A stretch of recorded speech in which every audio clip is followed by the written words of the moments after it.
Ça va péter là. Je pense. Putain, la couleur verte. Je l'aime pas, la couleur verte là. Là. Ouais, vous voyez pas. Ça a pris une couleur un peu verte. C'est signe de grêle ça.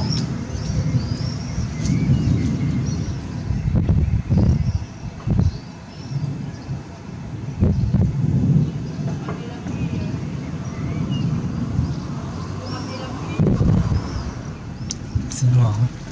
Ce qui est en train d'arriver, il y avait moins ça. Hein.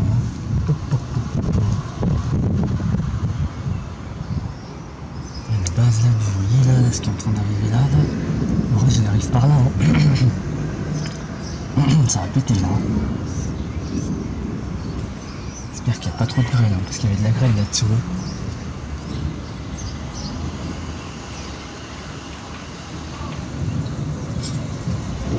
Ces noyaux, putain, j'ai regardé le regard, ça fait peur. Hein. J'espère qu'il n'y a pas de grêle là-dessous. Parce qu'on va se prendre un de ces noyaux, c'est le plus grand. Il est oh là là, les éclairs. Il est violet le noyau. Hein. Enfin, il est blanc, je veux dire. Donc il y a de la grêle dedans.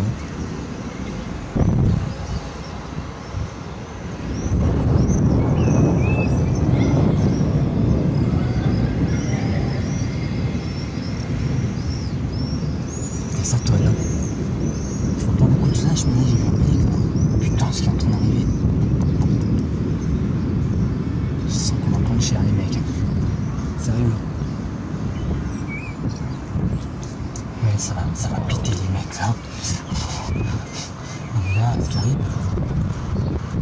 c'est pas la même. Hein.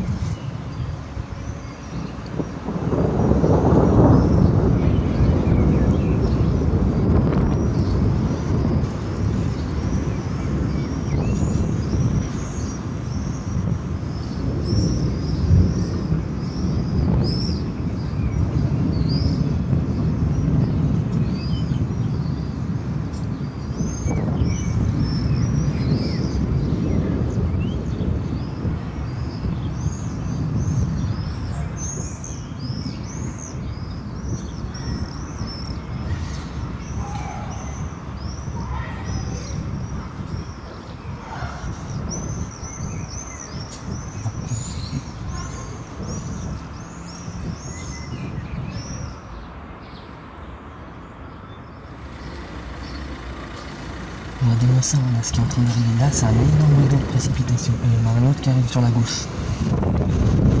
J'espère juste pas trop de graines s'il vous plaît, parce que moi j'ai une station maintenant. J'ai pas envie qu'elle prenne cher quoi. Putain, c'est méchant là. L'activité a l'air vraiment dans les nuages. Électrique, hein, non. L'activité électrique terre est en train de nuageuse. Pour l'instant du moins. Mais sacrée structure.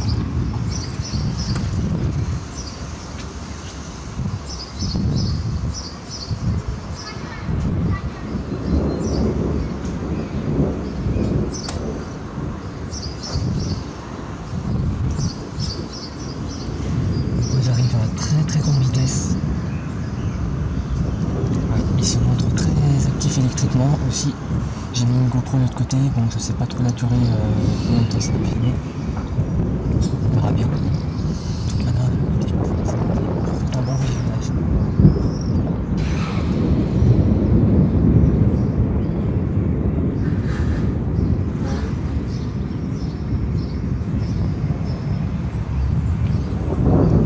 Cher les mecs, grosse micro-rafale, moi je pense. Très grosse micro-rafale en vue. Et possible chute de grêle. Hein. Là, ça me fait peur. Ça me fait peur les mecs. Parce que vu le vent qui commence à se lever.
Je vais revenir sur ce qui s'est passé. Comme vous venez de le voir, un impact est tombé vraiment très proche de ma position.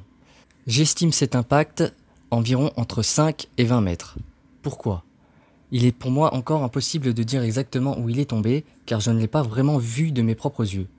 Je regardais en effet pas dans la bonne direction, car j'étais vraiment concentré sur le rideau de précipitation et la grêle surtout. Et du coup, on le voit d'ailleurs dans mes caméras, on voit vraiment que le flash vraiment extrêmement puissant, suivi d'un coup de tonnerre énorme. Je pense qu'il est tombé vraiment très franchement, soit sur le pignon de mon bâtiment, éventuellement sur l'antenne qu'il y a chez mes voisins, ou éventuellement sur un poteau. Je vais vous montrer ça tout de suite. Une personne m'a envoyé une vidéo qu'elle a filmée depuis chez elle, à environ 300 mètres de chez moi, en ma direction. La vidéo sera d'un petit peu de qualité moyenne, car sans doute filmée avec un téléphone et depuis un Velux, mais on peut déjà bien deviner les choses. Je vais vous montrer quelques éléments d'ailleurs qui sont très parlants et qu'on voit depuis chez moi. On va donc deviner via cette vidéo que cet impact passe vraiment pas loin du tout de chez moi, voire peut-être sur mon bâtiment, mais il sera encore très dur de l'affirmer. Mais ce qui est sûr, c'est que cet impact est estimé environ à une dizaine de mètres. Donc, je vous montre la vidéo actuellement.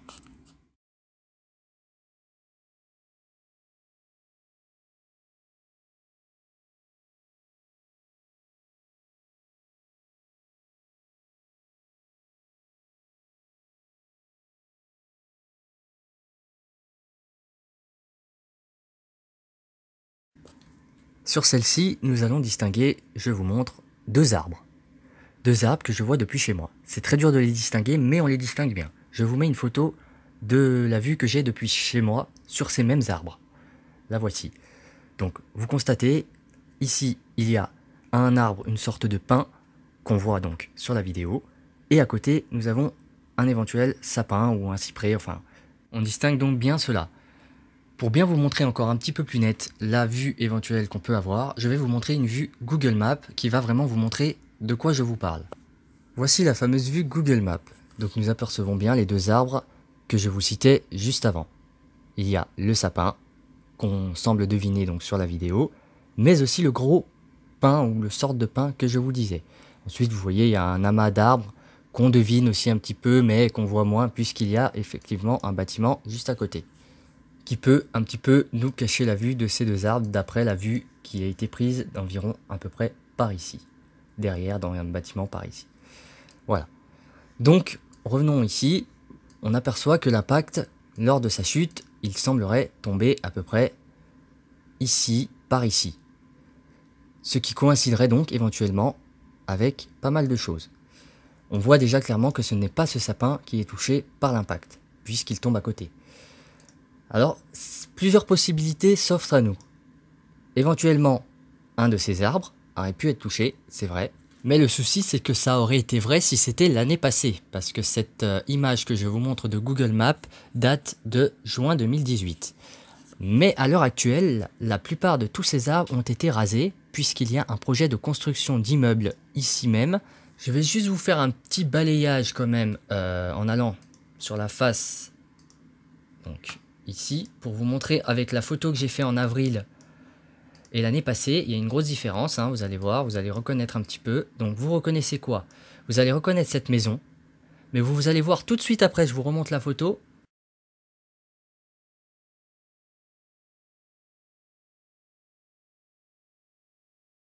Et vous voyez quoi? Que tous ces arbres n'existent plus. Il reste peut-être juste un petit arbre ici. Le sapin qui est derrière, je crois, ici.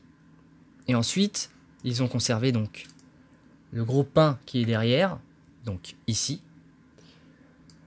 Quelques arbres derrière ont été conservés puisque ça ne concerne pas la propriété qui va être touchée par les deux immeubles qui vont être construits.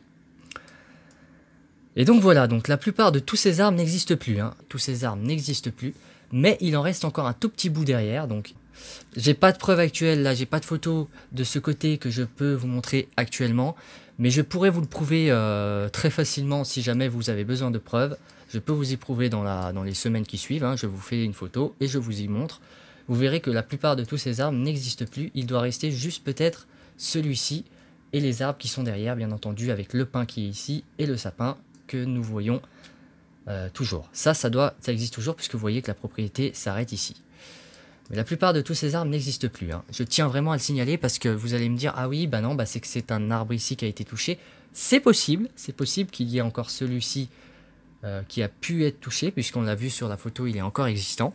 Mais je soupçonnerais plus, éventuellement, soit le poteau, soit l'antenne qui est ici, ou éventuellement, pour faire encore plus proche, mais là encore je vous dis, je n'ai pas de preuve, éventuellement mon pignon qui se trouve ici. Mon poste de filmage se trouve juste un peu plus bas, et un peu plus bas derrière, j'ai l'autre Velux. On aperçoit d'ailleurs sur le pignon que nous voyons également sur la caméra 2, que je vous ai montré, où on voit la fameuse ramification qui passe pas très loin. C'est vraiment par ici que c'est tombé, donc estimé vraiment dans un périmètre d'une vingtaine de mètres. Donc c'est pour ça que je dis entre 5 et 20 mètres, parce que j'ai vraiment le doute, mais c'est vraiment passé pas loin. C'était très impressionnant. Vous l'avez vu, orage vraiment énorme hier. Je vais vous montrer une autre vidéo qu'un autre internaute m'a communiqué. Donc c'est le même impact que nous voyons depuis le sud de Salanches. Énorme aussi. Hein. Et plus ça va, moins on va voir sur la vidéo l'évolution. Oh putain! Oh putain, ça fait peur ça! Ouais, bon. Donc vous le voyez, il est énorme. Voilà. Énorme impact. D'ailleurs, je remercie donc ces deux personnes qui m'ont communiqué donc leurs vidéos et donc par la même occasion qui m'ont autorisé à les diffuser. Donc je remercie ces deux personnes. Il y a donc Kimi l'oiseau via Instagram qui m'a envoyé, donc qui m'a contacté pour m'envoyer donc ces vidéos. Donc merci. Et il y a également Charles Médard qui m'a envoyé également une vidéo. La deuxième vidéo qu'on vient de voir d'ailleurs. Hein, donc merci à vous. Merci également d'avance, je vous remercie d'avance tous ceux qui visionneront donc ma vidéo, en espérant que cela vous plaise. Bon, je suis pas très à l'aise, hein, vous devez vous en apercevoir que je suis pas à l'aise pour parler, mais je m'en excuse, hein, parce que mes textes sont un petit peu répétitifs et monotones, j'ai l'impression, mais je m'en excuse, hein, je fais de mon mieux. Voilà, hein, je suis pas un professionnel des voix off, on va dire. Voilà, mais enfin bon, je vous remercie vraiment. J'essaie de pas faire trop long parce que je vois que j'ai un peu fait long. Et je vous dis donc à très vite pour la deuxième partie de vidéo de cet orage. Voilà, donc à très bientôt, portez-vous bien, à la prochaine.